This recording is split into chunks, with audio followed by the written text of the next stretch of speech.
అయ్యా సాయంకాల సమయంలో మమ్మల్ని ప్రేమించిన దేవా నీకు వందనాలు, స్తోత్రం అయ్యా. అయ్యా వేష్గా జీవించిన ఆయన రాహాబు జీవితాలను మార్చిన దేవా, మా జీవితాలను మార్చిపోతున్న దేవా నీకు వందనాలు, స్తోత్రం ప్రభువా. నా ఇస్సాకు దేవా మీకు వందనాలు, స్తోత్రం. నా యాకోబు దేవా నీకు వందనాలు, స్తోత్రం. అవునయ్యా ప్రభువా, నాయనా మేము ఎంత లోతులో పడిపోయినప్పటికీ నాయనా పైకి లేవనెత్తే ఏకైక దేవుడు మీరే అయ్యా. మీకు వందనాలు, స్తోత్రం ప్రభువా. రక్షకుడా మీకు వందనాలు, స్తోత్రం, స్తోత్రం యేసయ్యా. ప్రార్థన చేస్తున్నామండి. మహాపరిశుద్ధుడా, శక్తివంతుడా మీకు వందనాలు, స్తోత్రం ప్రభువా.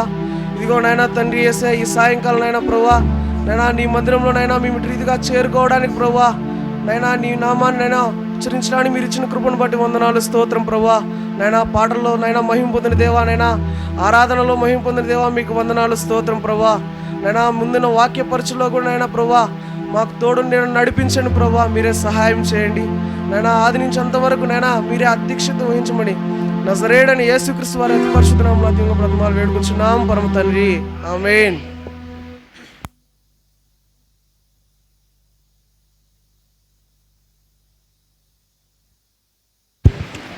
Praise lord. హల్లెలూయా, హల్లెలూయా.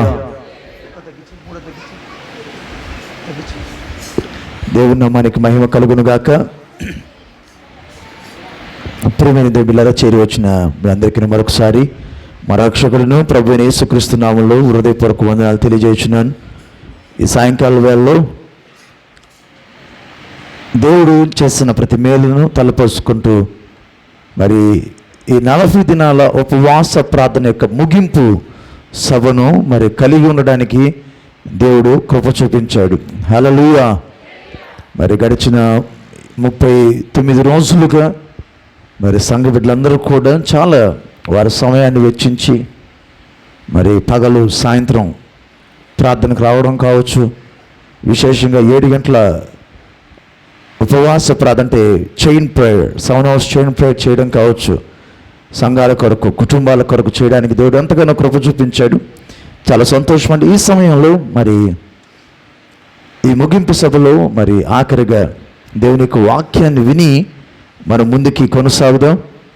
మరి మనందరికీ సుపరిచితులు, మరి బాగా తెలిసిన వ్యక్తే కదా మరి జాషువా పాస్టర్గా తెలియని వారంటూ నాకు తెలిసి సంఘంలో ఎవరుండరు. ఈ దాదాపు రంగనారగడ్డ కావచ్చు, ఎర్రవారిపాలెం కావచ్చు, బాకరపేట, సినిగేపల్లి, దేవరకొండ సంఘస్థులందరికీ కూడా మరి పరిచయస్తులే. మరి ఈ సమయంలో జాషువా పాస్టర్ గారు వచ్చి దేవుని యొక్క వాక్యాన్ని మరి పంచుకుంటుండగా మనందరం కూడా చప్పట్లు కొట్టి మరి సేవకుల్ని వేదిక మీదకి ఆహ్వానిద్దాం.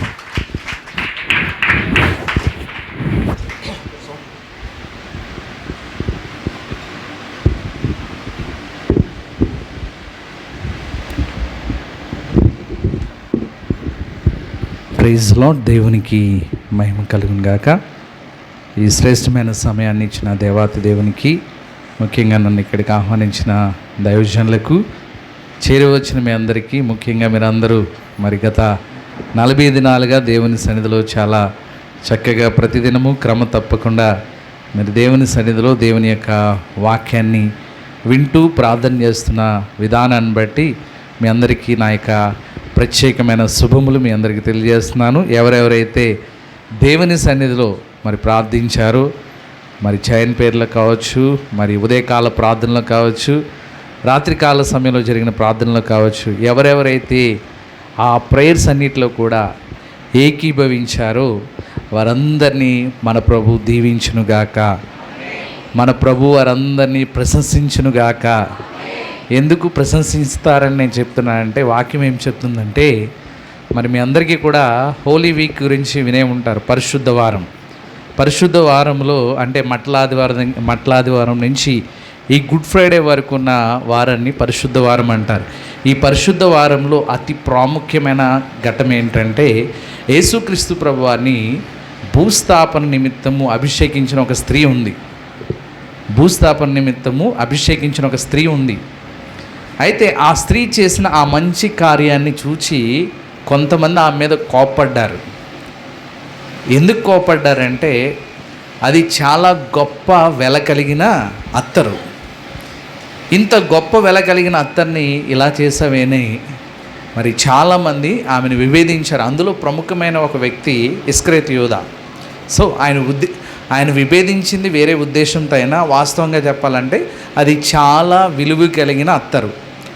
బైబిల్లో మీరు సువార్తలు కనుక చదివితే అక్కడ రాయబడిన మాట ఏంటంటే, ఇంత గొప్ప వెలను ఎందుకు నష్టం చేశావని అడిగారు. అక్కడ గొప్ప వెలకు అమ్మి అది బీదలకు ఇవ్వచ్చును కదా అని ఉంటుంది అక్కడ మాట. అంటే దాని అర్థం ఏంటంటే అది చాలా కాస్ట్లీ అత్తరు, సామాన్యమైన అత్తరు కాదు. చరిత్రకారులు చెప్పే మాట ఏంటంటే ఆ అత్తరు కోసము ఆమె 1 సంవత్సరం పాటు కష్టార్జితమని చరిత్రకారులు చెప్తారు. ఎందుకు 1 సంవత్సరం పాటు తన కష్టార్జితం అంటే, ఆ యొక్క మున్నారు ధ్యానములు అంటే ఫుట్నోట్లు ఏముంటుందంటే ఇంచుమించు 160 రూపాయలు, 150 ఉంటుంది, 160 రూపాయలు ఉంటాయి. ఇది నేను చెప్తుంది ఎప్పుడు విషయం అండి, 2026 సంవత్సరాల క్రితం. మన ఇప్పుడు ఇక్కడ ఉన్న పెద్దవాళ్ళకి తెలుసు, ఒక 30-40 సంవత్సరాల క్రితం ఒక 100 రూపాయలు పట్టుకుని సంతకి వెళ్తే వారానికి సరిపడిన సరుకులు వచ్చేవి. ఒక 100 రూపాయలు పట్టుకుని వెళ్తే ఎప్పుడండి, ఒక 30-40 సంవత్సరాల క్రితం. అలాంటిది 2026 సంవత్సరాల క్రితము 160 రూపాయలు అంటే ఎంత పెద్ద అమౌంటో ఒకసారి ఆలోచించండి. దానంతా కూడా యేసుక్రీస్తు ప్రభువారి యొక్క భూస్థాపన నిమిత్తము ఆమె చేసిన ఆ మంచి కార్యాన్ని కొంతమంది తప్పుపడుతుంటే, యేసుక్రీస్తు ప్రభువారు చెప్పిన మాట ఏంటంటే, ఈమె చేసిన ఈ మంచి కార్యము సర్వలోకంలో ఎక్కడైతే ఈ స్వార్థ ప్రకటింపబడతాదో అక్కడ రాయబడిన మాట ఏంటంటే ఈమె నిమిత్తము. ఏమని రాయబడి ఉన్నదండి, ఒకసారి చదువుతారు ఆ మాట. ఈమె నిమిత్తము జ్ఞాపకార్థంగా ఈమె చేసింది ప్రశంసింపబడును అని ఉంటుంది. ఈమె నిమిత్తము సర్వలోకములో ఈ సువార్త ప్రకటింపబడును. ఈ సువార్త ఎక్కడ ప్రకటింపబడును అక్కడ ఈమె చేసినది జ్ఞాపకార్థముగా ప్రశంసింపబడునని మీతో నిశ్చయం. అందులో ఇంకా డౌట్ ఏం లేదండి, సందేహించవలసిన పనేమీ లేదంట. ఏంటంటే అండి, ఈమె నిమిత్తము ఈమె చేసిన ఈ మంచి కార్యము సర్వలోకంలో ఎక్కడైతే ప్రకటింపబడతాదో ఆ స్థలాల ఈమె చేసిన కార్యం ఏమవుతుందంటండి, ప్రశంసింపబడతాది. అంటే దేవుని పని కోసం ఇప్పుడు మీరు 7 hours ప్రేయర్స్లో ఉండుండొచ్చు, లేదంటే ఉదయకాల ప్రార్థనలో మీరు ఉండుండొచ్చు, రాత్రికాల ప్రార్థనలో మీరు ఉండుండొచ్చు. మీరు ఏ ప్రేయర్లో ఉన్నా కూడా ప్రభు సన్నిధిలో మీరు చేసిన ఈ మంచి కార్యాన్ని బట్టి ఎవరు ప్రశంసిస్తారంటండి, దేవుడు ప్రశంసిస్తాడు మీరు చేసిన ఈ మంచి కార్యం. ఎందుకంటే చాలామంది ఉదయకాల సమయంలో ఎక్కడ ఉంటారండి, బెడ్ల మీద ఉంటారు. సో మీరు ఆ బెడ్ల మీద ఉండకుండా, పడకల మీద ఉండకుండా దేవుని సన్నిధిలో ఉన్నారు. చాలా ధన్యులు మీరు అందరూ నిజంగానే. కాబట్టి మీరు చేసిన ఈ మంచి కార్యాన్ని మన ప్రభు ఖచ్చితంగా ఆయన జ్ఞాపకం చేసుకుంటాడు. జ్ఞాపకం చేసుకుని ఏం చేస్తాడండి, మీ నీతికి తగినట్లుగా మీ నివాస స్థలాలను ఏం చేస్తాడండి, యోబు గ్రంథంలో ఉంటుంది. మనము మీ నివాస స్థలాలు ఏం చేస్తాడండి, వర్ధలింపజేస్తాడు. మీరు ఈ 40 రోజులు ఎంతగా మీ కుటుంబం కోసం కావచ్చు, మీ సంఘం కోసం కావచ్చు, మీ పరిచయస్తుల కోసం కావచ్చు, మీరు ఏ ఏ అంశాల కొరకు దేవుని సన్నిధిలో ప్రార్థన చేశారో ఆ నీతికి తగినట్లుగా. ఆ మాట కూడా చూడండి. పోనీ మళ్ళీ నేను వాక్యం చెప్పకుండా ఎక్కడెక్కడో తీసుకుంటానేమో అనుకుంటారు మీరు. యోబు గ్రంథము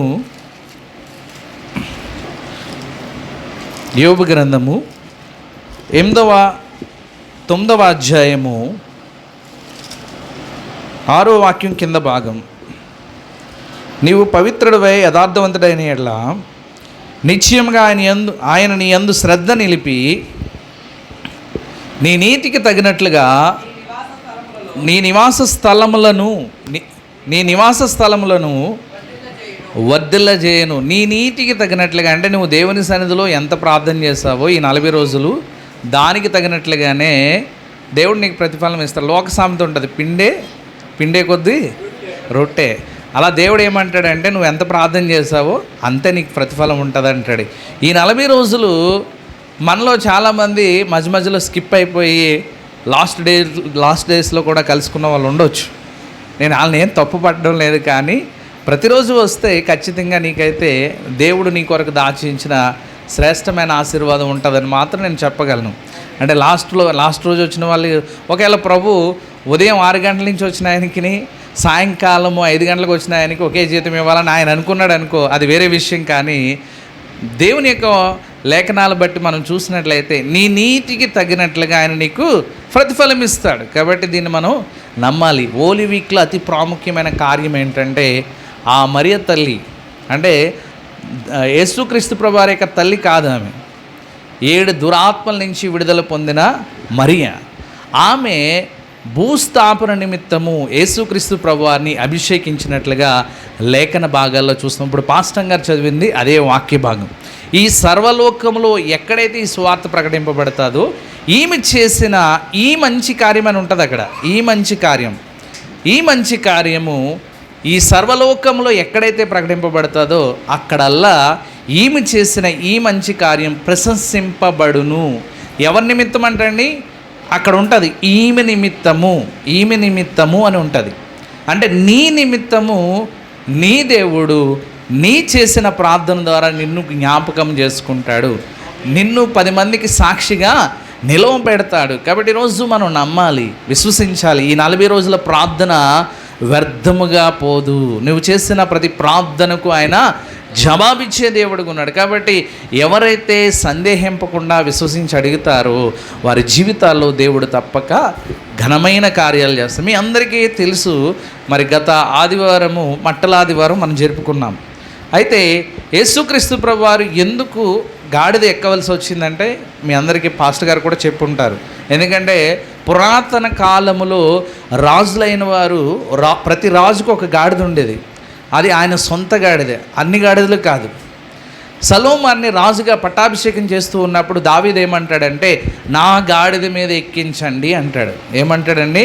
నా గాడిద మీద మీరు పట్టాభిషేకం చేయమని యాజకుడిని హెచ్చరిస్తాడు. ఇక్కడ మన రాజు ఎలాంటి వాడంటే జకరియా గ్రంథము 9వ వాక్యంలో ఉంటుంది, మన రాజు నీతిపరుడును సాత్వికుడును దీనుడై ఆయన రాజుగా వస్తూ ఉన్నాడు.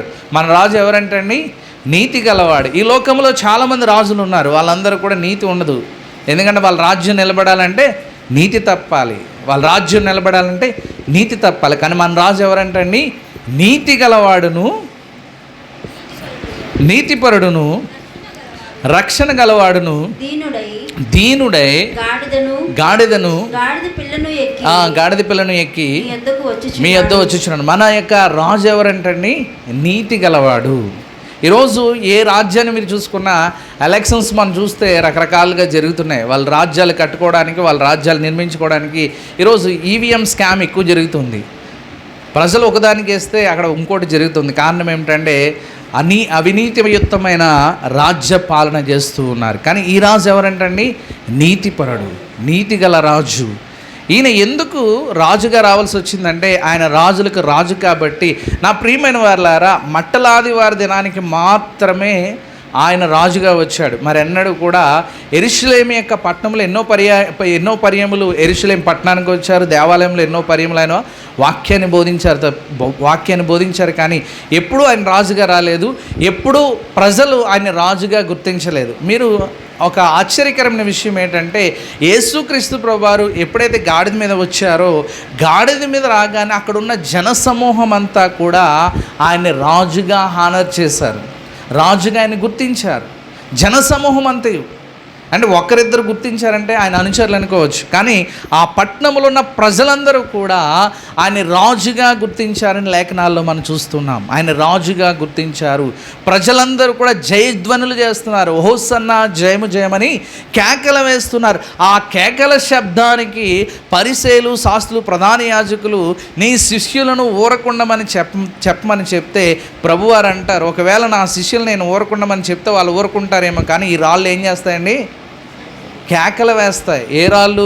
ఇక్కడ మీరు చూస్తున్న ఈ రాళ్ళు నన్ను గురించి సాక్ష్యం ఇస్తాయి. ఎందుకంటే ఈరోజు నన్ను రాజుగా దేవుడు ఈ లోకానికి చూపిస్తున్నాడు. ఇది నా సమయం. ఇక్కడ నేను నా శిష్యులను, నన్ను వెంబడిస్తున్న వారిని నేను మౌనంగా ఉండమన్నా వారు ఒకవేళ నా మాటకు లోబడి మౌనంగా ఉంటే ఈ రాళ్ళని ఆపడం మీ తరం కాదు అని అక్కడ యేసుక్రీస్తు ప్రభువారు చాలా స్పష్టంగా చెప్తారు. రాళ్ళు మాట్లాడతాయి, రాళ్ళు కేకలు వేస్తాయని అక్కడ యేసుక్రీస్తు ప్రభువారు చెప్పినట్లుగా లేఖన భాగాల్లో మనం చూస్తూ ఉంటాం. ప్రియమైన వారులారా, ఆయన రాజు అని ఆ దినాల్లో ఉన్న ప్రజలందరూ కూడా, ఆ పట్టణంలో ఉన్న ప్రజలందరూ కూడా జయధ్వనులతో కేకలు వేశారు. అయితే అతి ప్రాముఖ్యమైన విషయం, ఆయన రాజుగా ఆయన్ని హానర్ చేస్తూ వారి విలువైన వస్త్రాలు ఏం చేశారంటండి, దారి పొడుగున ఆయన వెళ్తున్న వీధులన్నిటిలో కూడా, సపోజ్ ఫర్ ఎగ్జాంపుల్ ఒక 30-40 సంవత్సరాల కోసం వెనక్కి వెళ్తే అప్పుడు సంవత్సరానికి ఒక్కసారే బట్టలు కొనేవారు, అది కూడా చాలా కష్టం. 2026 సంవత్సరాల క్రితం వెనక్కి వెళ్ళిపోదామండి, అప్పుడు బట్టలు ఉండే పరిస్థితి ఎలా ఉంటుంది? వాళ్ళు ఎంత త్యాగశీలలో ఒకసారి గుర్తించాలి. అంటే ఇది ఒక స్టోరీగా చెప్పేస్తే మన మైండ్కి ఎక్కదు, దాన్ని లోతుగా మనం చూడాలి. అలా దారి పొడిగిన బట్టలు పరిచారంటే వాళ్ళకు ఉన్నవి దేవుని కోసం ఇవ్వడానికి ఎంత ఉత్సాహం చూపించారో చూడండి. ఈరోజు ఒక 40 సంవత్సరాలు వెనక్కి వెళ్తే మన తల్లిదండ్రులు బట్టలు కొనుక్కోవడానికి లేని స్థితి, మనకి కొని ఇవ్వలేని పరిస్థితికి.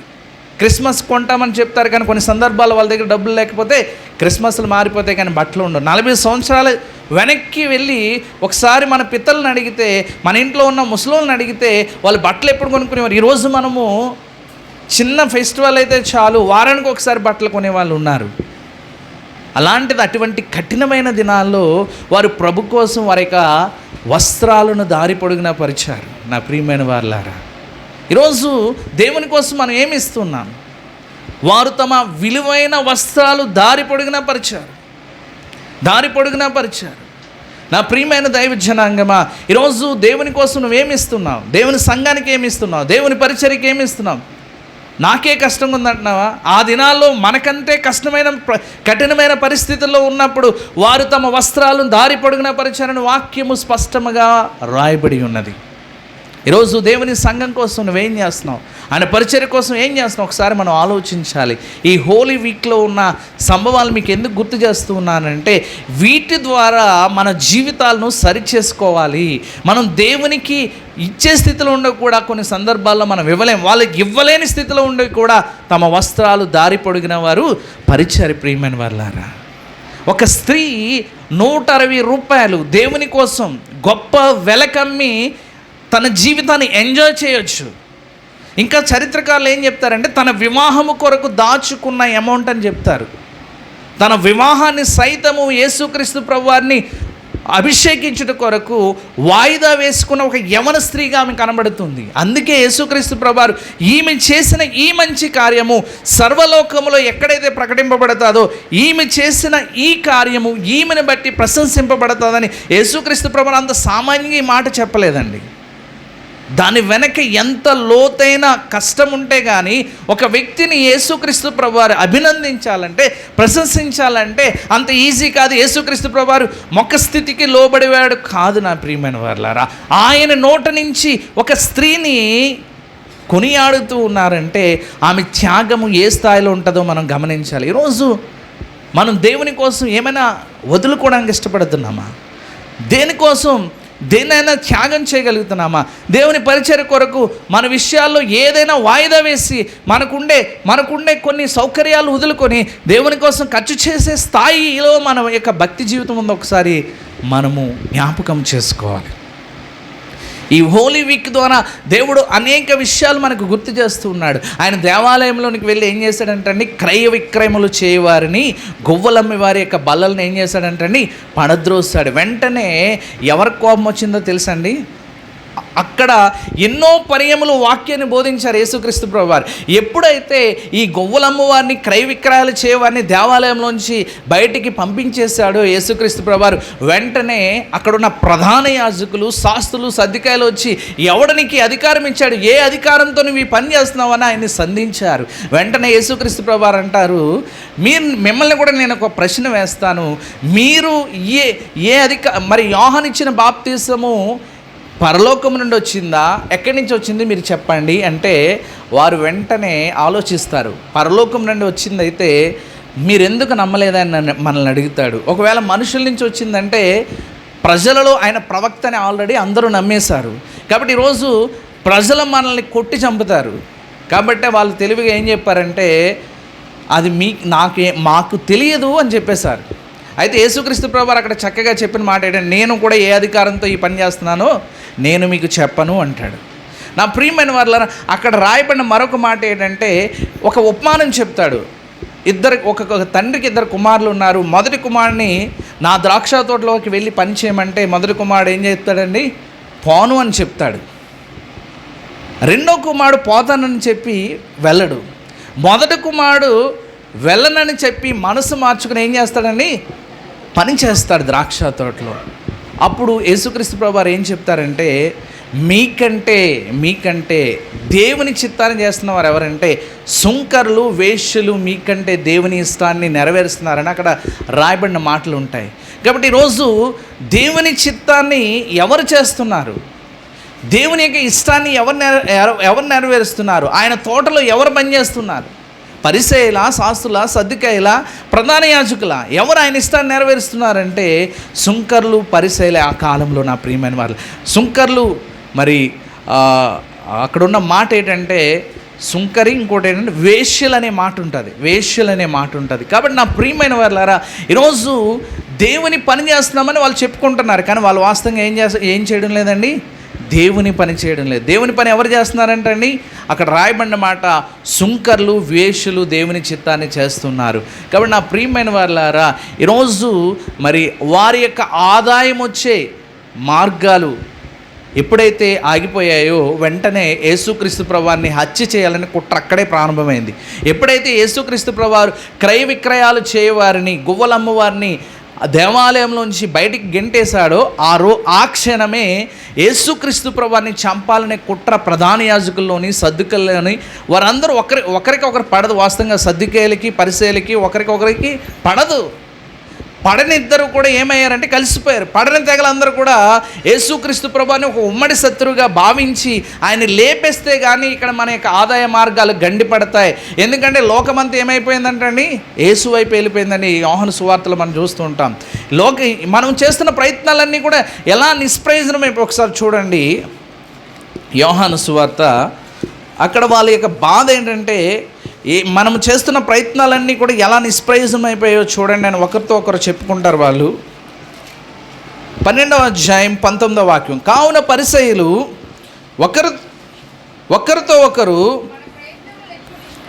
మన ప్రయత్నములు ఎట్లు నిష్ప్రయోజనమైపోయినవో చూడడి, ఇదిగో లోకం ఆయన వెంట పోయినది. లోకం ఏమైపోయిందంటండి, ఆయన వెంట వెళ్ళిపోయింది. ఇప్పుడు వారిని వెంబడించే వాళ్ళు ఎవరు లేరు, వాళ్ళని అనుసరించే వాళ్ళు ఎవరు లేరు. ఎందుకంటే యేసుక్రీస్తు ప్రభువారు మందిర ప్రక్షాళన చేయగానే అందరూ కూడా దేవుని వైపు త్రిప్పబడ్డారు. ఎప్పుడైతే ఈ కార్యం జరిగిందో ముమ్మరం చేశారు, ఎట్టయినా యేసుక్రీస్తు ప్రభుని మనం చంపేయాలి, చంపేయకపోతే మనకు తర్వాత మనుగడ ఉండదు, మన మనుగడకే ప్రమాదమని వారు ప్రయత్నాలు ముమ్మరం చేయగానే వారికి మరి సాతాను యొక్క ప్రతినిధిగా ఇస్కరియోతు యోధ వారికి దొరుకుతాడు. ఇస్కరియోతు యోధ వెళ్ళి నేను ఆయన్ని పట్టిస్తాను, నాకేమిస్తారని వెళ్ళి బేరం కుదుర్చుకుని 30 ఎండిన నాణాలకి ఆయన ఏం చేస్తారండి, అమ్మేస్తారు.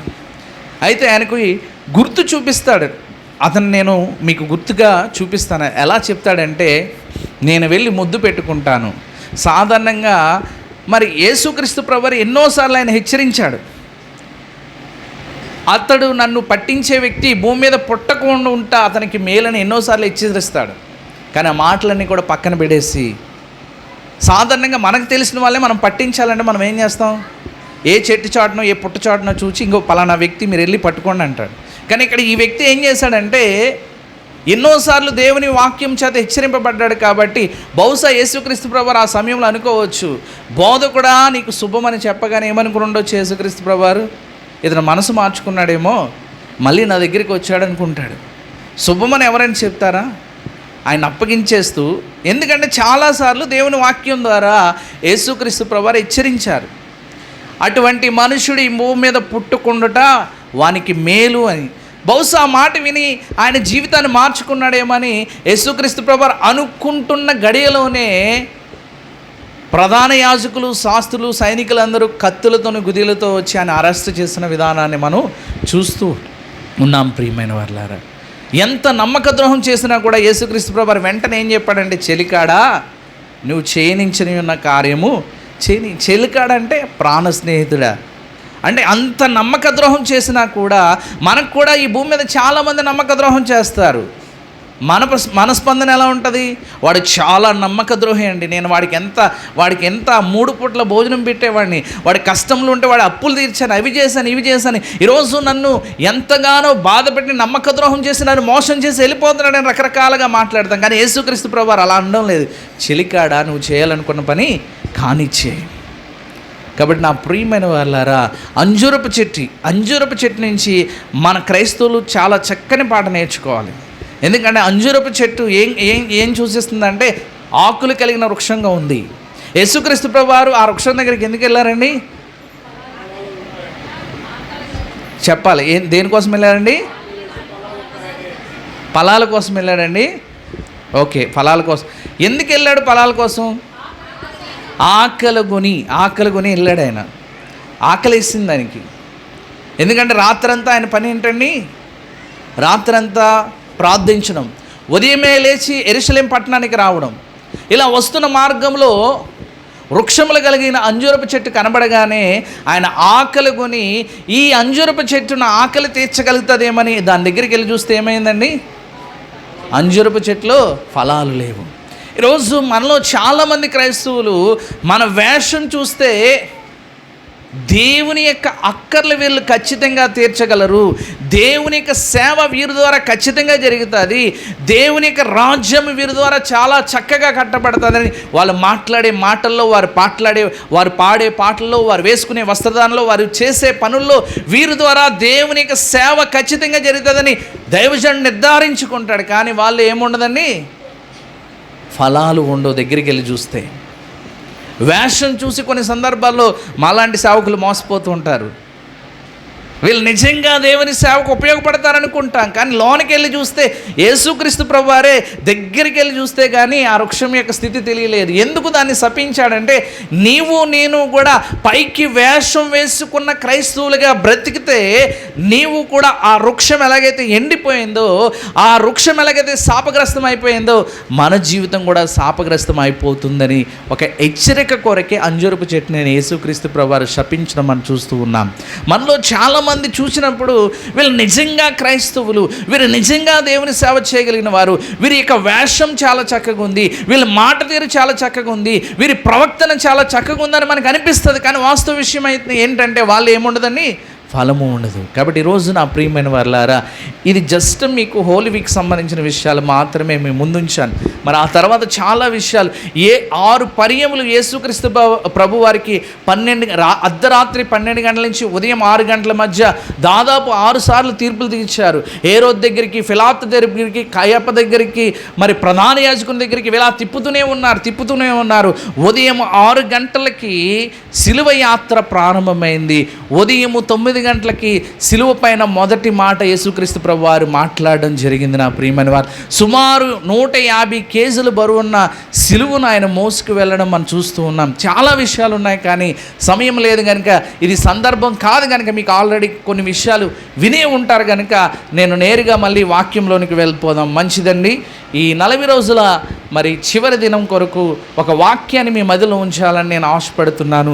మరి బైబిల్ గ్రంథాలు మనం చూద్దాం. దినవృత్తాంతముల 2వ గ్రంథము, దినవృత్తాంతముల 2వ గ్రంథము 32వ అధ్యాయం. దినవృత్తాంతముల 2వ గ్రంథము 32వ అధ్యాయం 27వ వాక్యం చదువుతాడు. హిజ్కియాకు అతి విస్తారమైన ఐశ్వర్యమును ఘనతయు కలిగెను. అతడు వెండి బంగారములను రత్నములను సుగంధ ద్రవ్యములను డాళ్లను నానా విధములగు శ్రేష్టమైన ఉపకరణములను సంపాదించి వాటికి బొక్కసములు కట్టించను. చదవండి. ధాన్యమును ద్రాక్షరసమును తైలమును ఉంచుటకు కొట్లను పలు విధమైన పశుశాలలను మందలకు దొడ్లు కట్టించెను. మరియు దేవుడు అతనికి అతి విస్తారమైన కలిమి దయచేసినందున పట్టణములను విస్తారమైన గొర్రెల మందలను విస్తారమైన గొర్రెల మందలను పశువుల మందను అతడు సంపాదించాలని చాలా విషయాలు ఉంటాయి. 31 కూడా చదివండి. 31 అతని దేశము లేదంటే 30 కింద భాగం. హిజ్కియా తాను పూనికొనిన సర్వ ప్రయత్నముల యందు వృద్ధి పొందెను. అతని దేశము ఆశ్చర్యముగా వృద్ధి నొందుట గురించి విచారించి తెలుసుకున్నట్టుకే బబులోను అధిపతులు అతని యొద్దకు పంపిన రాయబారుల విషయంలో అతన్ని శోధించిన. ప్రియమైన వారులారా, హిజ్కియా ఏం చేశాడంటండి? ఆయన సర్వ ప్రయత్నాల్లో ఏమయ్యాడంటండి? వృద్ధి పొంది ఉన్నాడు. దేవుడు ఆయనకి ఏమి ఇచ్చాడంటండి?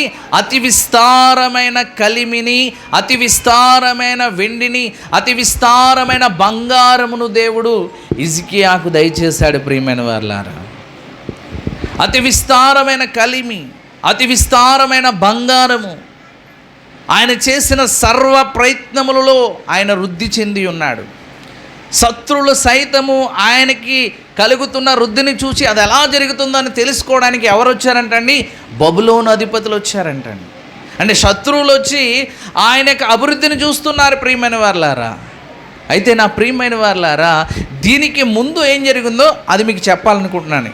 ఈయన సర్వ ప్రయత్నాల్లో వృద్ధి చెందాడు, వాస్తవమే. సర్వ ప్రయత్నాల్లో ఈయన వృద్ధి చెందాడు. అతి విస్తారమైన కలిమి, అతి విస్తారమైన బంగారము, అతి విస్తారమైన సర్వ సంపదలు ఆయన యొక్క దేశములో ఉన్నాయి.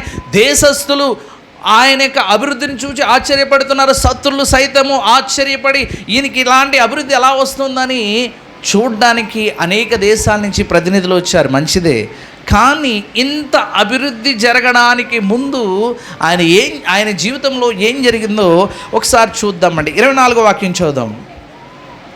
ఆ దినములలో హిజ్కియా రోగి అయి మరణ దశలో ఉండెను. అతడు యెహోవాకు మొరపెట్టగా ఆయన ఏం చేశాడంటే మరణ దశలో ఉన్నప్పుడు మొరపెట్టగా మనం కూడా 40 రోజులు ఏం చేస్తామండి? దేవునికి మొరపెట్టాం. దేవుడు మన మొర విన్నాడు. వినగానే హిజ్కియాను జ్ఞాపకం చేసుకున్నట్లుగా మనల్ని కూడా జ్ఞాపకం చేసుకుంటాడు. చదవండి. ఆయన అతనికి తన చిత్తమును తెలియపరిచి అతనికి సూచన ఒకటి దయచేసెను. అయితే హిజ్కియా మనస్సును గర్వించి తనకు చేయబడిన మేలుకు తగినట్లు ప్రవర్తింపనందున అతని మీదికిని యూదయ యెరూషలేము వారి మీదికిని ఏమైందంటే అండి? కోపం వచ్చింది. మంచిదే. దానికి ముందు ఏం జరిగిందంటండి? దానికి అది ఎందుకు గర్వించాడు? గర్వం ఎందుకు వచ్చింది? మేలుకు తగినట్లుగా ఆయన ప్రవర్తన ఏమైందండి? చదవండి ఒకసారి. అయితే హిజ్కియా మనస్సును గర్వించి తనకు చేయబడిన మేలుకు తగినట్లు ప్రవర్తింపనందున ఏమైందంట అండి? మేలుకు జరిగిందంట ఆయన జీవితంలో. ఏమైంది మేలు? 15 సంవత్సరాల ఆయుష్ ఇవ్వబడ్డది. మరణ దశలో ఉన్నప్పుడు దేవుడు ఆయన బ్రతికించాడు. ప్రియమైన వారులారా, కానీ ఆ మేలు పొందుకోగానే ఆయన ప్రవక్త ఏమైందండి? మారిపోయింది. ఈరోజు మనం కూడా 40 దినాలు ఖచ్చితంగా దేవుని సన్నిధిలో కన్నీటి ప్రార్థన చేస్తారు, దేవుని బ్రతిమాలుకున్నారు, దేవుని మీ విజ్ఞాపన ద్వారా దేవుని విన్నాడు. దేవుడు విన్న తర్వాత మీ జీవితంలో తప్పకుండా మేలు చేస్తాడు. కానీ ఆ మేలుకు తగినట్లుగా మీ ప్రవక్తన ఉండకపోతే, ఆ మేలుకు తగినట్లుగా మీ జీవితం ఉండకపోతే, నా ప్రియమైన వారులారా, హిజ్కియాకు మరణకరమైన రోగం రాకముందు ఆయన చాలా భక్తిపరుడుగా ఉన్నాడు. ఎందుకంటే ముయ్యబడిన మందిర ద్వారాలు తెరిచాడు. మందిరంలో ఉన్న నిషిద్ధ వస్తువులన్నింటినీ కూడా బయట పడవేశాడు. దేవుని చేసే సేవకుల్ని ప్రోత్సహించాడు. మీరు దేవుని పరిచర్య చేయాలి, మీరు దేవుని సన్నిధిలో ధూపం వేయాలని వారందరినీ ప్రోత్సహించిన 29వ వాక్యం మీరు చూడండి. 29వ అధ్యాయము 11వ వాక్యం. 29. నా కుమారులారా తనకు పరిచారకులై ఉండి తనకు పరిచారకులై ఉండి ధూపము వేయుచుండుటకును తన తన సన్నిధిని నిలుచుటకును తనకు పరిచర్య చేయుటకును యెహోవాను మిమ్మల్ని ఏర్పరచుకున్నాడు కనుక మీరు అశ్రద్ధ చేయకూడని ఎవరితో చెప్తున్నాడండి ఈ మాట? సేవకులతో చెప్తూ ఉన్నాడు. మీరు ఎందుకోసం ఏర్పాటు చేయబడ్డారు? ఆయనకి పరిచారకులుగా ఉండాలి. పరిచారకులుగా ఉండి ఏం చేయాలంటే అండి, దేవుని సన్నిధిలో ధూపం వేయాలి, ఆయన సన్నిధిలో నిలవాలి, ఆయనకి పరిచర్య చేయాలి. మీరు కూడా ఈ 40 దినాలు ఏం చేశారని దేవుని సన్నిధిలో ధూపం వేశారు.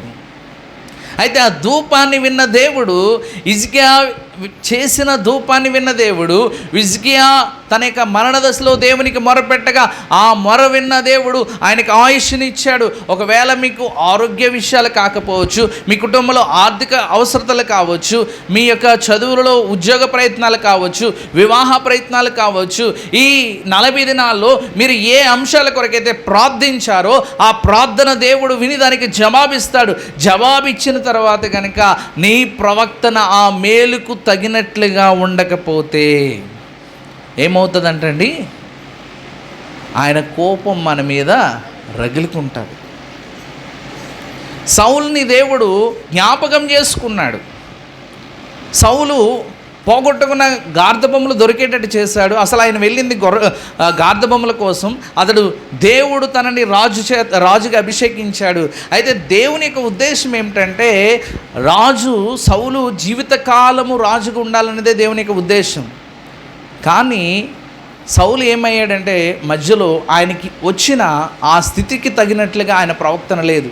దేవుని మాటను గైకొనని వ్యక్తిగా ఉన్నాడు. అక్కడ మీరు చూసినట్లయితే, నిన్ను త్రోసివేసి నా చిత్తానుసారమైన వ్యక్తిని నేను కనుగొన్నానంటాడు. ఇంకొక చోట ఏముంటుందంటే, సౌలుకు దూరం అవునట్లుగా నా కృప దావీదుకి సంతతికి దూరం కాదు. సౌలుకి ఏమైందంటండి, దేవుని కృప దూరమైంది. ఎందుకు దూరమైంది? ఆయన జీవితంలో ఆయన అనుభవించిన మేలుకు తగినట్లుగా ఆయన ప్రవర్తన లేదు. నా ప్రియమైన వారులారా, సౌలు సమూయేలు చెప్పినప్పుడు అసలు నా కుటుంబం ఎలాంటిది, నా కుటుంబ నేపథ్యం ఎలాంటిది, నా గోత్రంలో నేను కనిష్టమైన కుటుంబానికి చెందిన వ్యక్తి కదా, నేను రాజు అవడం ఏంటని సమూయేలుతో అంటాడు. ఇవన్నీ మర్చిపోయి తన ప్రవక్తన తనకు నచ్చినట్టుగా తోచినట్టుగా, ఇంకా చెప్పాలంటే దేవుని సేవకుడు చేయవలసిన పని ఆయన చేసేస్తున్నాడు. వెళ్ళి బలిపీఠం మీద బలి అర్పించేస్తున్నాడు. దైవజనుడు సమూయేలు రావడం ఆలస్యమైంది కాబట్టి. ఆయన ప్రవక్తను ఎలా ఉందో ఒకసారి ఆలోచించండి.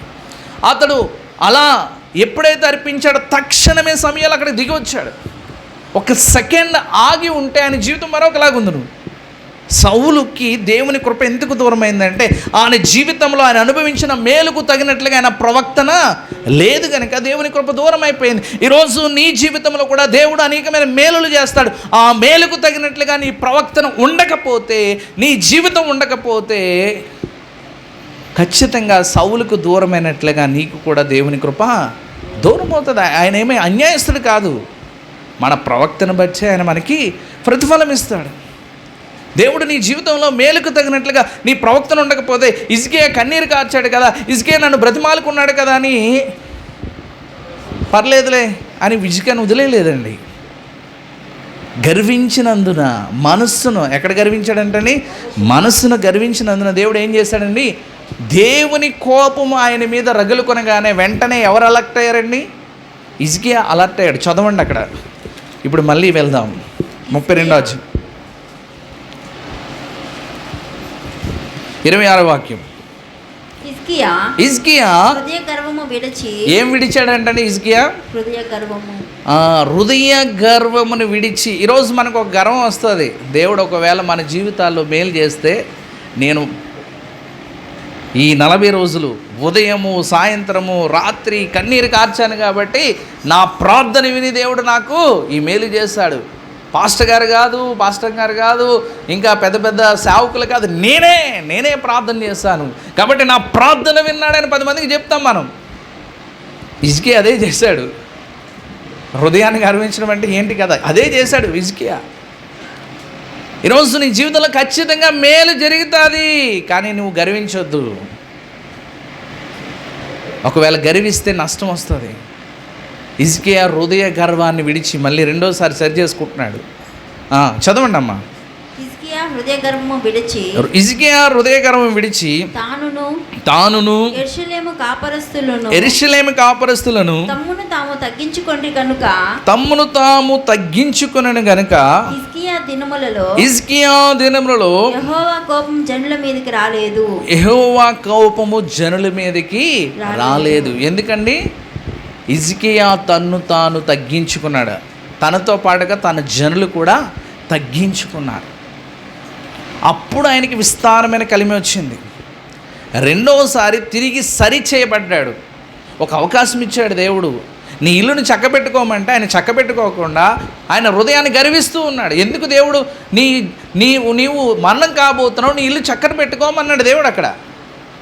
కానీ ఆ పని ఆయన చెప్పిన పని పక్కన పెట్టేసి, నేను ప్రార్థించాను, నేను కన్నీళ్ళు విడిచాను, నా ధర్మకార్యాలు, నేను ఆయన పరిచర్య కోసము ఆయన ముయ్యబడిన దేవాలయాన్ని తెరిచాను కాబట్టి, సేవకుల్ని ప్రోత్సహించాను కాబట్టి, నిషేధ వస్తువులు దేవాలయం నుంచి బయట పడవేశాను కాబట్టి, నేను చేసిన ఈ పరిచయను దేవుడు తన కృపలో జ్ఞాపకం చేసుకుని నాకు ఆయుష్ ఇచ్చాడు అనుకున్నాడు ఆయన.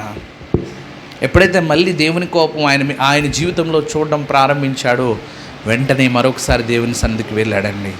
అప్పుడు దేవుడు విస్తారమైన కలిమి ఇచ్చాడు. అప్పుడు దేవుడు ఆయన చేసిన సర్వ ప్రయత్నాల్లో ఏం చేశాడండి? విజయం ఇచ్చాడు. ఈ 40 దినాలు మీ జీవితంలో మీరు చేసిన ప్రార్థనకు దేవుడు ఖచ్చితంగా జవాబిస్తాడు. అది 100% వాస్తవం నా ప్రియమైన వారలారా. అయితే నీకు మేలు జరిగిన తర్వాత ఆ మేలుకు తగినట్లుగా నీ ప్రవర్తన లేకపోతే మన పొందుకున్న దీవెనలు పోగొట్టుకునే ప్రమాదం ఉంటుంది. యాసావు జ్యేష్ఠత్వమును పొందుకున్నాడు, కానీ దానికోసం మళ్ళీ శ్రద్ధగా వెతికినా కూడా పొందుకోవడానికి అవకాశం లేదు. క్షణికావేశంలో దాన్ని అమ్మివేశాడు. దాన్ని మళ్ళీ పొందుకోవాలని ఎంతో ప్రయత్నం చేశాడు, మళ్ళీ తిరిగి అయినా పొందుకునే అవకాశం లేదు. ఈరోజు దేవుడు నిన్ను దీవిస్తాడు. నువ్వు చేసిన ప్రార్థన బట్టి దేవుడు నీ అవసరతలు ఖచ్చితంగా సంధిస్తాడు. అయితే దేవుడు నిన్ను తన కృపలో జ్ఞాపకం చేసు. అక్కడ హిజ్కియా వాడిన పదం ఏంటంటే, దయచేసి నీ కృపలో నన్ను జ్ఞాపకం చేసుకో ప్రభు అని ఫస్ట్ అంటాడు. ఎప్పుడండి? మరణకరమైన వ్యాధి వచ్చినప్పుడు. అప్పుడు బహుశా ఆయన అనుకుంటాడు, నేను కన్నీరు విడిచుట చూచే దేవుడు నాకు జవాబు ఇచ్చాడని హృదయాన్ని గర్వించాడు. నా ప్రార్థన బట్టి, నేను చేసిన పరిచర్యను బట్టి, నేను దేవుని పరిచర్య కొరకు ఎంతగానో ఉపయోగపడ్డాను. ముయ్యబడిన మందిరం తెరవడం అంటే సామాన్యమైన విషయం అండి. మందిరంలో నిషేధ వస్తువులు తీసివేయడం సామాన్యమైన విషయమా? సేవకులను ప్రోత్సహించడం సామాన్యమైన విషయమా? కాదు. కానీ నేను కాబట్టి చేశాను అనుకోవడమే అసలైన పొరపాటు. నేను ఉన్నాను కాబట్టే ఇక్కడ పరిచర్య జరుగుతుంది అనుకోవడమే అసలైన పొరపాటు. ఈ గర్వమే మన నాశనానికి పునాది, ప్రియమైన వారలారా. ఎప్పుడైతే హిజ్కియా మళ్ళీ రెండోసారి తన హృదయ గర్వాన్ని విడిచి దేవుని సన్నిధిలో తన్ను తాను తగ్గించుకున్నాడు. అవును ప్రభా, నేను చేసిన ఉపవాస ప్రార్థనలు కాదు ప్రభా, నేను చేసిన భక్తి కాదు ప్రభా, నేను అర్పించిన అర్పణలు కాదు ప్రభా, నీ మందిరం కోసం నేను ప్రయాసపడిన ప్రయాస కాదు ప్రభువా, నీ కృపలో నన్ను జ్ఞాపకం చేసుకోమని తన్ను తాను దేవుని సన్నిధిలో ఎప్పుడైతే తగ్గించుకున్నాడో అప్పుడు దేవుడు ఏం చేశాడంటండి, ఆయన సర్వ ప్రయత్నాలలో వృద్ధి పొందాడు. ఆ వృద్ధిని చూసి, ఆ అభివృద్ధిని చూసి శత్రు దేశంలో ఉన్న అధిపతులే వచ్చి ఈయన ఎలా ఆశ్చర్యంగా వృద్ధి పొందుతున్నాడో చూస్తున్నారు. ఇంకా ఆయన చేసిన ఒక అద్భుతమైన కట్టడ ఇక్కడ రాయబడి ఉన్నది. మీరు చూసినట్లయితే 30వ వాక్యం, హిజ్కియా గిహోను కాలువకు ఎగువన కట్టవేయించి దావీదు పట్టణపు పడమటి వైపునకు దాన్ని తెప్పించెను. హిజ్కియా తాను పూనుకొనిన సర్వ ప్రయత్నముల యందు వృద్ధి పొందాడు. ప్రతి ప్రయత్నంలో ఆయన ఏం చేశాడని విజయం పొందాడు. ఎగువనున్న దానికి కట్టవేసి ఆ వాటర్ని డైవర్ట్ చేశాడంట. ఆ ప్రయత్నాలు చరిత్రలో ఇంకెవరూ చేయలేదు. హిజ్కియా చేసినటువంటి పని, ఆయన సర్వ ప్రయత్నాలు ఎందుకు వృద్ధి పొందాడంటే దేవుని కృప కొరకు అంతగా తను తాను దేవుని సన్నిధిలో ఏం చేశాడండి, తగ్గించుకున్నాడు. నువ్వు తగ్గించుకుంటే, మనం చదువుతాం తను తాను తగ్గించుకున్నవాడు హెచ్చింపబడు, కానీ మనం పాటించాం ప్రియమైన వాళ్ళారా. హిజ్కియా పాటించాడు కనుకనే, హిజ్కియా ఆ వాక్కు ప్రకారం తన జీవితాన్ని సరిచేసుకున్నాడు కనుకనే అతడు సర్వ ప్రయత్నాలు ఏమయ్యాడని విజయం పొందాడు. కాబట్టి ఈరోజు నీవు సర్వ ప్రయత్నాలలో విజయం పొందాలంటే నీవు దేవుని సన్నిధిలో నిన్ను నీవు తగ్గించుకోవడం నేర్చుకోవాలి. ఈ 40 దినాలు ఎలాగైతే శ్రద్ధతో భక్తితో దేవుని వెదికారో, దేవుని సన్నిధిలో ప్రార్థించారో, దేవునికి మొరపెడుతూ వచ్చారు, ఇది ఆగిపోకూడదు. ఇది 40 రోజులతో ఇది కొనసాగుతూనే ఉండాలి. నిరంతరం మీరు మీ గృహాల్లో ఉన్నా, ఎక్కడ ఉన్నా, మందిరంలో ఉన్నా, మీకు అవకాశం దొరికినప్పుడల్లా ఈ 40 దినాలు మీరు చూపించిన శ్రద్ధ ఈ 40 దినాల తర్వాత ఆవిరైపోకూడదు. నిరంతరం ఇది కొనసాగితే నువ్వు చేసే ప్రతి ప్రయత్నంలో ఏమవుతుందండి? విజయం పొందుతా. యాకోబు అంటాడు, చేతి కర్రతో నేను బయటకు వచ్చాను ప్రభువా, చేతి కర్రతో నేను దాటి వచ్చాను ఈ యోర్దాను నది. ఇప్పుడు గొప్ప విస్తారమైన సంపద నీవు నాకు దయచేసాం. ఇంత సంపద నీవు నాకు ఇవ్వడానికి నేను పాత్రుని కాను అంటాడు. ఒకసారి వాక్యం చూడండి ప్రియమైన వారులారా. హిజ్కియా మరి యాకోబు నోటి నుంచి వస్తున్న అద్భుతమైన మాటను ఒకసారి చూద్దాం. 32వ అధ్యాయం, ఆదికాండము 32వ అధ్యాయము 10వ వాక్యం మనం చూద్దాం. నీవు నీ సేవకునికి చేసిన సమస్తమైన ఉపకారములకును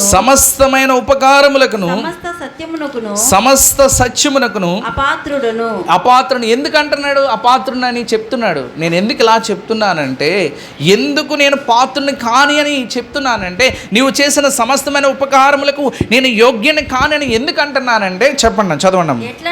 ఎట్లనగా నా చేతి కర్రతో మాత్రమే ఈ యోర్దాను దాటి తిని ఇప్పుడు నేను 2 గుంపులైతిని. మొదట ఎలా వచ్చాడంటని ఒక చేతి కర్రతో దాటాడు. ఇప్పుడు దేవుడు విస్తారమైన కలిమి ఇచ్చాడు, విస్తారమైన సంపద ఇచ్చాడు. ఆ సంపద చూసి, ఆ యొక్క ధనమును చూచి, ఆ స్థితిని చూచి యాకోబు గర్వించడం లేదయ్యా. ఈరోజు మనం కొంచెం మన స్థితి మారితే మనకి ఎందుకు గర్వం వస్తుంది? ఎందుకు దేవుని సన్నిధిని మనం చులకనగా చూస్తాం? కొంచెం మన స్థితి మారితే దేవుని సన్నిధిని ఎందుకు మర్చిపోతాం? ఆదివారం ఎందుకు మర్చిపోతాం? ఆదివారం ఎందుకు రాలేము దేవుని సన్నిధికి? యాకోబు చేతికర్రతో దాటినప్పుడు, గొప్ప జనసమూహముగా ఆయన మార్చబడినప్పుడు, గొప్ప గొర్రెలు మందలు, మేకల మందలు, దాసులు, వెండి బంగారం, విస్తారమైన సంపదతో ఆయన తిరిగి వస్తున్నప్పుడు ఆయన పలుకుతున్న మాట ఏంటంటే, నీవు చూపిన సమస్తమైన ఉపకారములకు నేను పాత్రుని కానయ్యా.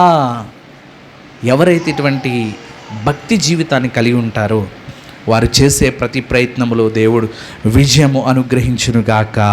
ఆమేన్. మంచిదండి, ప్రార్థన చేసుకుందామండి. అందరము కూడా తలలు వంచి కళ్ళు మూసుకున్నట్లయితే, ఈ శ్రేష్టమైన సమయంలో దేవుడు నీతో మాట్లాడిన మాటలు బట్టి, సమయం లేదు కనుక నేను క్లుప్తంగా మీతో చెప్పడానికి ప్రయత్నం చేశాను. ఇదిగో హిజ్కియా మరణకరమైన దశలో ఉన్నప్పుడు తనకు కలిగిన మేలుకు తగినట్లుగా తన ప్రవక్తన ఉండని కారణము చేత మరణ దశ నుంచి విడిపింపబడినప్పటికీ హృదయమును గర్వించినందుకు బహుశా ఆయన అనుకుని ఉండొచ్చు, నేను ముయ్యబడిన మందిర ద్వారాలు తెరిచాను, ఆగిపోయిన పరిచయం నేను కొనసాగించాను, దేవుని మందిరంలో ఉన్న నిషేధ వస్తువులన్నింటినీ తొలగించాను, దేవుని సేవకులు నేను ప్రోత్సహించాను, నేను చేసిన ఈ మంచి కార్యములను బట్టే దేవుడు నాకు 15 సంవత్సరాల ఆయుస్సు ఇచ్చారని అనుకున్నాడేమో. అయితే ప్రభు అతని యొక్క హృదయ గర్వాన్ని చూచి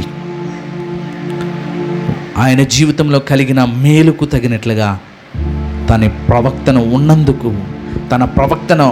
ఉండనందుకు రెండవసారి దేవుని యొక్క కోపం అతని మీద రగులుకున్నప్పుడు హిజ్కియా మొట్టమొదటిగా చేసిన పని ఏంటంటే ప్రార్థన చేయలేదు. ప్రియమైన వాళ్ళారా, తను ఏ విషయంలో అయితే తప్పిపోయాడో ఆ హృదయ గర్వాన్ని విడిచి ప్రభు సన్నిధిలో తన్ను తాను తగ్గించుకున్నాడు. ఈరోజు మనం పొందుకున్న మేలుకు తగినట్లుగా మన ప్రవర్తన ఉండకపోతే మన పొందుకున్న మేలును పోగొట్టుకునే ప్రమాదం ఉంది నా ప్రియమైన సహోదరి సోదరుడా. ఎందుకంటే దానికి చక్కని ఉదాహరణ సౌలు జీవితం. దేవుని వాక్యములో ఉంది, సౌలుకు దూరం అవునట్లుగా నా కృప దావీదుకు దూరం కాదు.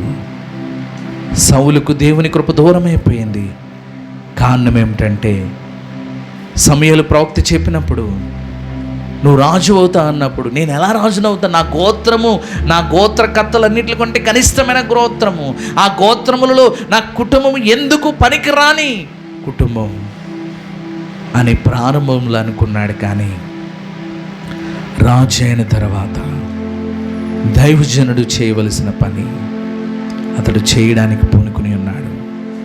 దేవుని మాటను పెడచెవిని పెట్టి దేవుడు హతము చేయమన్నవి ఉంచుకున్న వ్యక్తిగా ఉన్నందుకు, ఆయన జీవితంలో కలిగిన మేలుకు తగినట్లుగా తన ప్రవక్తన ఉండనందుకు దేవుడు ఆయనకిచ్చిన శ్రేష్టమైన రాజరికాన్ని పోగొట్టుకున్నాడు. ఈరోజు నిజమే నా ప్రియమైన సహోదరి సోదర, ఈ 40 రోజులు నువ్వు దేవుని సన్నిధిలో కన్నీటి ప్రార్థన చేసావు. ఆయన పాదాలు పట్టుకుని బ్రతిమాలుకున్నావు. నీకున్న సమస్యలను బట్టి, నీకున్న ప్రార్థనాంశాలను బట్టి దేవుని సన్నిధిలో నువ్వు నిజంగానే ప్రార్థన చేసావు. ఉదయకాల ప్రార్థనలో, సాయంకాల ప్రార్థనలో, చైన్ ప్రేయర్లో నువ్వు దేవుని సన్నిధిలో నీ హృదయాన్ని కుమ్మరించావు. నువ్వు చేసిన ప్రార్థనను ఆయన జ్ఞాపకం చేసుకుని నీ జీవితంలో ఆయన మేలు చేయబోతూ ఉన్నాడు. అయితే నువ్వు అనుభవించే మేలుకు తగినట్లుగా నీ ప్రవక్తన ఉండకపోతే నువ్వు పొందుకున్న మేలు పోగొట్టుకునే ప్రమాదం ఉంది. ఈరోజు దేవుడు హిజ్కియా జీవితాన్ని మన ముందు ఉంచాడు. హిజ్కియా ఎప్పుడైతే హృదయాన్ని గర్వించాడో దేవుని కోపం తన జీవితంలో చూచాడు. ఎప్పుడైతే దేవుని కోపం చూచాడో వెంటనే తన హృదయ గర్వాన్ని విడిచి తన్ను తాను దేవుని సన్నిధిలో తగ్గించుకున్నప్పుడు అతడు చేసిన సర్వ ప్రయత్నాలలో వృద్ధి పొందాడు.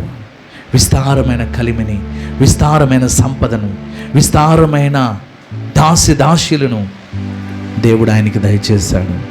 శత్రు అధిపతులే ఆయన దేశంలో జరుగుతున్న వృద్ధిని చూచి దాన్ని చూడ్డానికి వచ్చారు. యాకోబు అంటున్నాడు, ఈ చేతి కర్రతో ఈ యోర్దాను దాటాను దేవా, ఇప్పుడైతే నన్ను 2 గుంపులుగా దీవించావు. నీవు నా పట్ల చేసిన సమస్తమైన ఉపకారములకు నేను పాత్రుని కానయ్యా అని చెప్తూ ఉన్నాడు. ఈరోజు నిన్ను నువ్వు తగ్గించుకుంటే దేవుడు తన చిత్తానుసారమైన మేలులతో ఆయన నిన్ను నింపబోతూ ఉన్నాడు. ఒక మంచి తీర్మానం చేసుకుందామా? ఈ చివరి 40 రోజుల ఉపవాస ప్రార్థనలో, దేవా నీవు నా జీవితంలో మేలు చేసినప్పుడు నీవు చేసిన మేలుకు తగినట్లుగా నా ప్రవక్తను కాపాడుకుంటానయ్యా అని ఒక మంచి తీర్మానం చేసుకుంటామా? ఒక మంచి తీర్మానం చేసుకుందామండి. దేవా నీవు నన్ను నీ కృపలో జ్ఞాపకం చేసుకొని ఈ 40 రోజుల ప్రార్థనకు ప్రతిఫలముగా నీవు మేలు చేసినప్పుడు, నీవు చేసిన మేలుకు తగినట్లుగా నా ప్రవక్తను నేను కాపాడుకుంటానని దేవునితో ఒక తీర్మానం చేస్తావు. ఈరోజు నీవు చేసే తీర్మానమే నీ జీవితంలో దేవుడు ఇవ్వబోతున్న మేలుకు సంకేతం. నువ్వు తీసుకునే తీర్మానమును బట్టి నా దేవుడు తన సన్నిధిలో నిన్ను దీవించబోతున్నాడు. తన దక్షిణ హస్తము చాచి నిన్ను తాకుతూ ఉన్నాడు. నిన్ను మేలులతో నింపబోతున్నాడు. నీలో ఒక తీర్మానం వస్తే, అయ్యా ప్రభువా నీవు చేసిన మేలుకు తగినట్లుగా నా ప్రవక్తను నేను కాపాడుకుంటానయ్యా అని ఒక మంచి తీర్మానం చేసుకుందామండి. ఎవరైనా మనలో ఈరోజు తీర్మానం చేసుకోవాలని, ప్రభువా నేను ఈ 40 రోజులు ఈ అంశం కోసం నేను ప్రార్థన చేశానయ్యా, ఈ అంశంలో నీవు నాకు మేలు చేస్తే నీవు చేసిన మేలుకు తగినట్లుగా నా ప్రవక్తను కాపాడుకుంటానని మీలో ఎవరైనా తీర్మానం చేసుకునేవారు ఉంటే మీరున్న స్థలాల్లోనే అలా కూర్చుని మీ కుడి హస్తాలు చూపించండి. మనుషులు ఎవరు కూడా చూడొద్దు. ఎవరైనా తీర్మానం చేసుకున్న వారు ఉంటే, ప్రభువా ఈ 40 రోజులు పలానా అంశం కొరకు నేను ప్రార్థన చేశానయ్యా, ఈ అంశంలో నువ్వు మేలు చేస్తే నువ్వు చేసిన మేలుకు తగినట్లుగా నా ప్రవక్తను కాపాడుకుంటానని మీరున్న స్థలాల్లోనే మీ కుడి హస్తం చూపిస్తే, మీరున్న స్థలంలోనే మీ కుడి హస్తం చూపిస్తే ప్రార్థన చేద్దాం. థ్యాంక్ యూ దేవానికి స్తోత్రాలు. ఈ సమయంలో ఎవరైతే చేయి పైకెత్తి ఉన్నారో వారిని మీరు చూస్తున్న దేవుడు ప్రభా, ఇదిగో వారి చేయి పట్టుకుని నాయన మీరు వారిని దీవించండి ప్రభా. వారు ఏ అంశము కొరకైతే నీ సన్నిధిలో ప్రార్థించారో ప్రభా, వారి యొక్క విన్నపం ఏదైతే ఉన్నదో, వారి యొక్క అభ్యర్థన ఏదైతే ఉన్నదో నాయన, వారి యొక్క సమస్య ఏదైతే ఉన్నదో ప్రభా, వారి జీవితంలో తప్పక నువ్వు మేలు చేస్తావని మేము ప్రకటిస్తూ ఉండగా, వారి జీవితంలో నువ్వు మేలు చేయబోతుండగా, ఆ మేలుకు తగినట్లుగా వారి ప్రవక్తను మీరు మార్చిపోతున్నందుకు స్తోత్రాలు. నీ సన్నిధిలో వారిని సాక్షులుగా నిలవబెట్టబోతున్నందుకు నీకు స్తుతులు చెల్లిస్తూ, ఈ సమయంలో చెయ్యి పైకెత్తిన ప్రతి బిడ్డకు చెయ్యి పట్టి మీరే రాబో కాలంలో నడిపించబోతున్నందుకు నీకు స్తుతులు చెల్లిస్తూ, రాబో కాలంలో మీరు మేలు చేయబోతున్నందుకు నీకు వందనములు చెల్లిస్తూ, మమ్మల్ని మేము తగ్గించుకుంటూ నీ ఘనమైన నామాన్ని మాత్రమే ఇచ్చిస్తూ యేసు నామములో ప్రార్థించి అడిగి వేడుకుంటున్నాం తండ్రి. ఆమేన్.